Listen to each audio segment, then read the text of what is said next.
Sabe aquela pergunta que parece super simples, mas que na verdade é uma das mais profundas que existem? Por que a gente não vive sozinho? Por que a gente constrói cidades, nações, enfim, sociedades? Essa questão é antiga, e uma das respostas mais importantes da história veio de um cara que pensou muito sobre isso: Aristóteles. Vamos mergulhar juntos no raciocínio dele. Então, para Aristóteles, a resposta pode ser um pouco surpreendente. Para ele, não é como se a gente um dia sentasse e decidisse: vamos viver em grupo.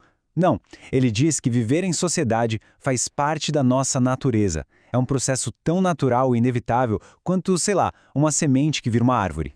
E toda essa grande árvore da sociedade, segundo Aristóteles, começa com uma única sementinha, a unidade mais básica de todas, que é a família. Olha só, Aristóteles via a família como algo que surge de duas necessidades bem básicas. A primeira, claro, é a união entre homem e mulher para continuar a espécie. A segunda, e aqui é bom a gente lembrar do contexto da época dele, era a relação entre senhor e escravo, que ele via como essencial para a sobrevivência do dia a dia. Para ele, essas duas relações juntas formavam a base da conservação de todo mundo ali. Mas as famílias são só os primeiros tijolos, certo? O que acontece quando esses tijolos começam a se juntar para construir uma parede, algo maior? Aí é que surge a aldeia. É o segundo passo natural. Pensa nela como uma vizinhança, uma comunidade pequena de famílias onde os laços de parentesco ainda são a cola que une todo mundo, sabe? E a cooperação já vai além das necessidades de uma casa só.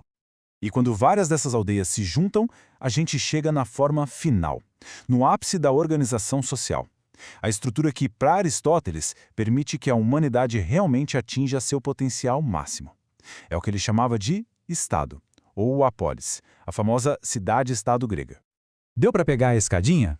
A gente começa com a família, que é o núcleo, várias famílias se juntam e formam aldeia, e a união de várias aldeias dá origem ao Estado.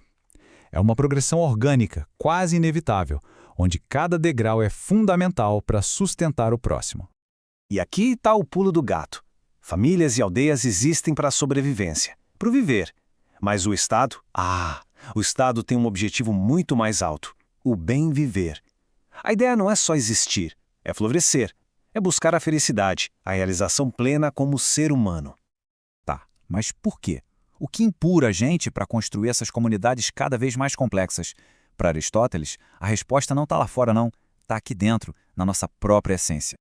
E essa é talvez a frase mais famosa dele. O homem é, por natureza, um animal político. A palavra político vem de polis, a cidade-estado. O que ele quer dizer com isso é que a gente foi feito para viver em comunidade. É no palco da cidade que a nossa natureza se realiza por completo.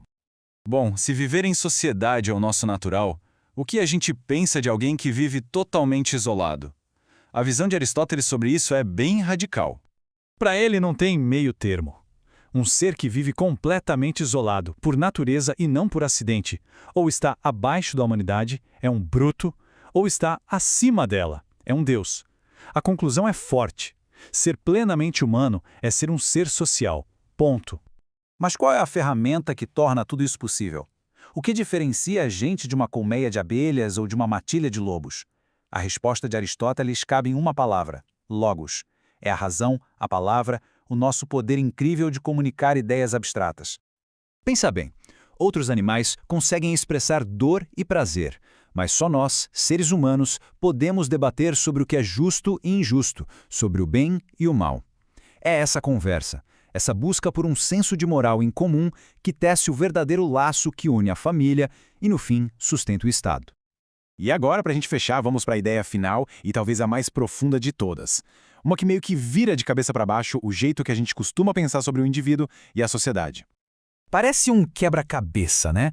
Como assim o todo pode vir antes das partes que formam ele? Mas atenção, Aristóteles não está falando de tempo. Para ele, essa prioridade não é cronológica. É uma questão de lógica, de propósito. Pensa num corpo humano. O corpo como um todo que funciona é anterior à mão ou ao pé. Uma mão separada do corpo não é mais uma mão de verdade, porque ela não consegue cumprir a função dela. Do mesmo jeito, para Aristóteles, uma pessoa fora do Estado não consegue alcançar sua plenitude. A ideia do Estado completo vem primeiro. E essa ideia toda deixa a gente com uma pergunta bem poderosa. Se a comunidade é esse grande organismo, do qual a gente é só uma parte, como é que isso redefine o nosso propósito, a nossa identidade? É uma questão que, mesmo depois de mais de 2000 anos, continua desafiando o nosso jeito de ver o mundo e de viver em conjunto.